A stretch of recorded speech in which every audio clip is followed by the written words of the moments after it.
Salut les amis, c'est Mike Tigras et bienvenue sur cette chaîne YouTube, j'espère que vous êtes en forme. Seiya du Sagittaire EX Metal dans une version dédiée au chapitre Élysion. Encore un Seiya du Sagittaire, vous allez me dire, et vous avez parfaitement raison. Sauf que ce Seiya du Sagittaire a quand même quelques petites différences. Mais avant tout, un énorme merci à la boutique Luna Park pour l'envoi rapide de cette figurine. Luna Park, c'est ma boutique partenaire pour toutes les figurines de type japonaise, mais également pour les exclusivités que l'on ne retrouve que sur le sol japonais, les amis. Néanmoins, si vous êtes plus friand des versions européennes et que vous faites l'impasse sur les versions japonaises, je vous conseille vivement mon autre boutique partenaire, à savoir Meat Factory, chez qui vous pourrez aussi vous fournir en figurines, mais cette fois en version européenne. Les liens des deux boutiques sous la vidéo. Revenons-en à notre Seiya du Sagittaire EX Metal. Version quelque peu différente de la version sortie au préalable, à savoir celle du chapitre Poséidon. Nous avons pour cette nouvelle version typée Élysion des faciès différents, une armure légèrement différente avec un jaune un peu plus prononcé, mais également un corps EX Metal, ce qui n'est pas sans nous déplaire. Vous le savez, pour faire tenir un personnage avec des ailes aussi proéminentes que celles du Sagittaire, c'est pas évident. Le personnage a tendance à très vite perdre de sa rigidité. On verra si ce n'est pas le cas avec cette version EX Metal. J'ai pu constater aussi, d'après certaines photos sur le net, que le personnage semblait un peu plus petit. On verra tout ça au fur et à mesure de la vidéo, les amis. Souvenez-vous d'une époque, les amis, où on prenait les chevaliers d'or et on mettait les 5 têtes des chevaliers de bronze dessus pour pouvoir compléter les étages Élysion. Aujourd'hui, plus besoin de customiser nos personnages, plus besoin d'avoir 2 personnages pour en faire un seul. Bandai semble vouloir sortir les 5 chevaliers de bronze avec les armures d'or pour le chapitre Élysion. On vient d'en avoir la preuve avec la précommande de Shun d'Andromède avec l'armure de la Vierge.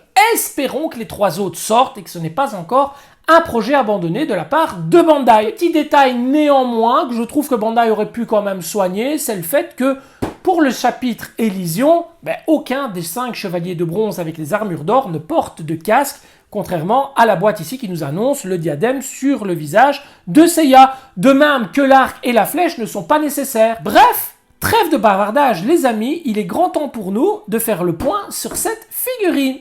C'est parti, générique les amis.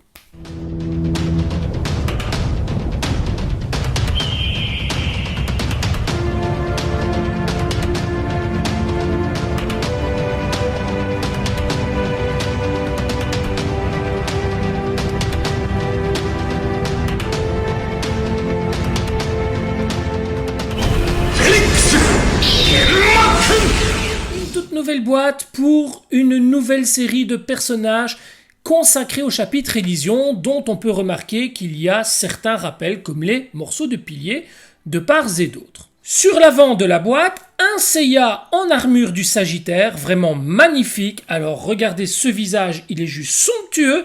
Déjà rien que là, on en prend plein les yeux. On a ici une illustration du Sagittaire, tous les logos habituels, EX, Metal, Bandai et tout ce qui s'ensuit. Sur le premier côté, l'armure du Sagittaire en totem. De l'autre côté, on retrouve Seiya, muni de son arc, prêt à dégoter une flèche. Sur le dessus, rien de bien spécial, mis à part Inheritor ici, qui veut dire tout simplement héritier. Sur le dessous, on retrouve Seiya juste là et toutes les indications habituelles Tamashii. L'arrière, quant à lui, reprend la position de Seiya que l'on a sur le côté de la boîte, une position d'attaque, et vous le remarquez, sans son arc, sans sa flèche, mais par contre avec le diadème, le totem ici, et enfin 4 visages magnifiques, un visage neutre, un visage hurlant, un visage légèrement souriant et un visage avec les yeux sur le côté. Ces visages sont très différents de la version précédente de Seiya du Sagittaire, version destinée au chapitre Poséidon. Je ne peux absolument pas faire l'impasse sur la face avant des 2 boîtes et directement vous remarquez à quel point les visages sont différents. Sur la version Poséidon, j'ai toujours estimé que ce visage faisait très poupon, tandis que là on a un visage hyper dessiné. 3 blisters pour ce Seiya EX Metal, avec dans le premier blister le corps du personnage avec justement ses articulations de type métal, les épaulettes ou épaulières principales, les sous-épaulettes. Nous avons ici les parties qui recouvrent les coudes, les brassières, les avant-bras, les cuissardes, les genouillères, les jambières en 2 parties avec une partie métal et plastique juste sur le dessous, Et enfin les recouvre-pieds, tandis que là nous avons droit à 4 recouvre-mains. Dans le deuxième blister, nous avons droit au plastron, le diadème, la jupe, la partie abdominale, la flèche, l'arc, toute la partie du totem ici. Le troisième blister reprend les 3 autres visages en plus du visage principal que voici, qui est vraiment magnifique. La chevelure qui permet d'accueillir le diadème, les ailes, une paire de mains, 2, 3, 4 paires de mains. Et enfin, la notice de montage. La notice d'explication reprend 3 feuillets avec sur le premier le référencement de toutes les pièces, le deuxième et troisième feuillet reprennent le montage du personnage. Sur l'arrière, nous avons le montage du totem. Et voici le corps du personnage avec ce visage qui est simplement magnifique. Je pense qu'il s'agit d'un des plus beaux faciès de Seiya à ce jour. Nous avons les articulations métal que nous allons tester tout de suite et voir si la rigidité est de la partie. Et là, il n'y a aucun problème. C'est dur à souhait. Ah ouais, là, franchement, aucun problème. Les pieds, pareil. Les bras, c'est très très dur. Les mains, ça tourne bien. Les épaules, le torse, la tête. Franchement, c'est hyper rigide. Je ne peux absolument pas ne pas vous montrer les 2 visages de Seiya dans sa version Elysion, tandis que celui-ci est la version Poséidon. Regardez les différences, elles sont énormes. Nous avons là 2 visages totalement différents, avec sur la droite un visage vraiment poupon, tandis qu'à gauche on a un visage déterminé, beaucoup plus adulte et fidèle au Seiya que l'on connaît. Et c'est parti pour le montage, on attaque donc la première cuissarde. La partie haute en métal de la jambière, la partie basse en plastique de la jambière. Et on referme tout de suite avec le pied. On complète avec la genouillère. On procède exactement de la même manière pour l'autre jambe.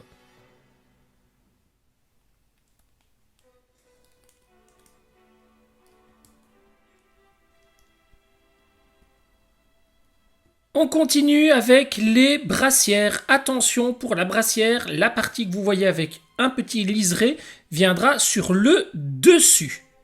On enchaîne avec l'avant-bras. Et on ferme le bras avec le poing fermé. On complète le poing avec le protège-main. Et on répète l'opération pour le bras droit.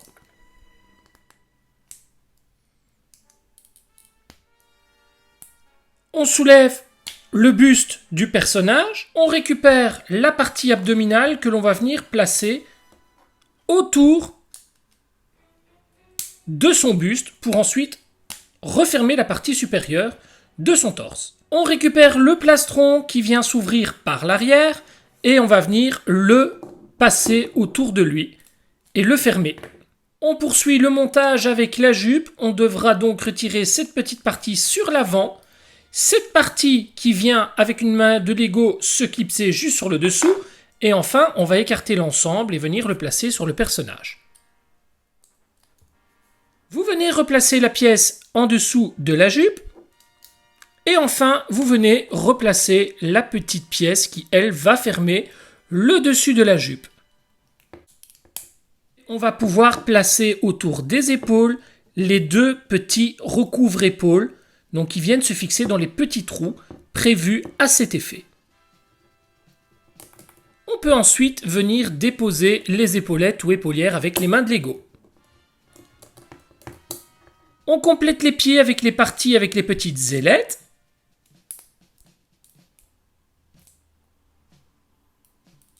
On peut compléter également les coudes avec la partie qui viendra se clipser sur ceci.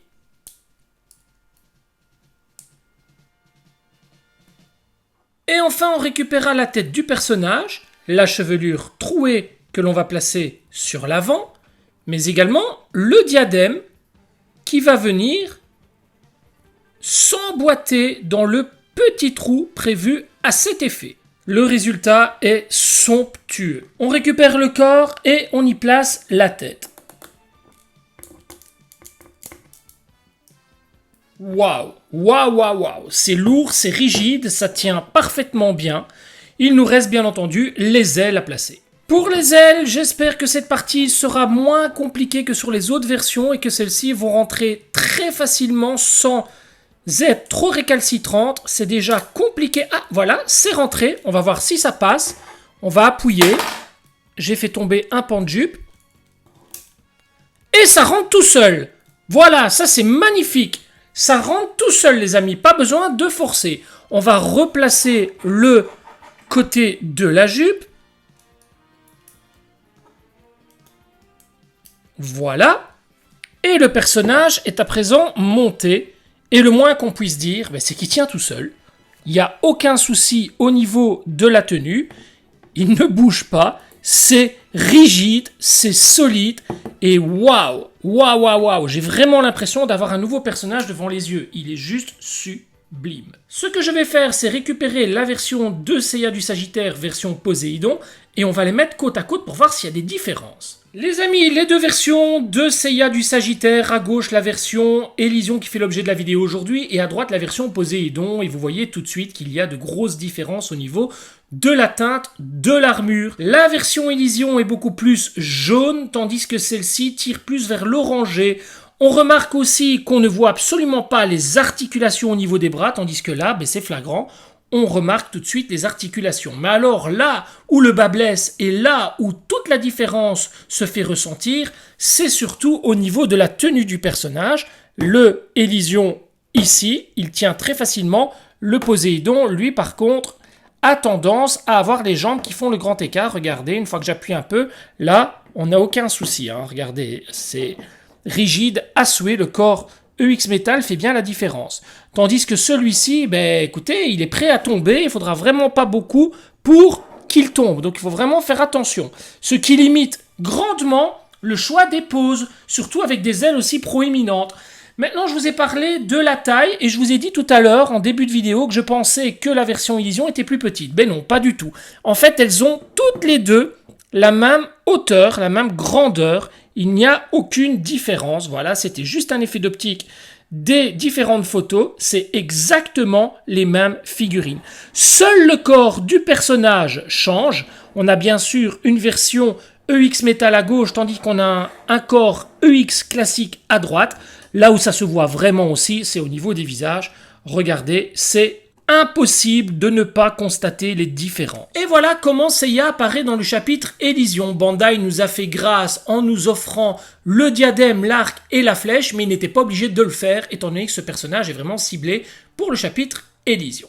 Nous allons à présent commencer une séquence de posing en série. Nous allons bien entendu mettre ce personnage en mouvement avec son arc, sa flèche, son diadème et toutes les possibilités que la boîte nous offre. On se retrouve tout de suite après pour le débriefing, les amis. C'est parti, séquence de posing en série.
Voilà les amis, nous sommes arrivés au terme de cette vidéo et j'ai vraiment passé un super moment, bien qu'il s'agisse d'un énième Seiya du Sagittaire. On a déjà eu une version Poséidon, une version en 24 carats, mais mon cœur balance plus pour cette version. Les visages sont juste une dinguerie. Le corps UX Metal fait toute la différence, on peut poser le personnage en veux-tu, en voilà, sans qu'il ne bouge d'un millimètre. L'armure qui tire un peu vers le jaune est vraiment splendide. Alors j'ouvre une petite parenthèse, vous allez remarquer, en fonction des différents éclairages, que vous avez un petit reflet vert, tout comme ça a été le cas, mais en moins prononcé que pour la Vierge 20e anniversaire. Rassurez-vous, on en a la certitude maintenant, Bandai utilise un vernis de couleur bleue qu'il applique sur ses armures dorées, ce qui donne du bleu sur du jaune, mais un effet légèrement vert.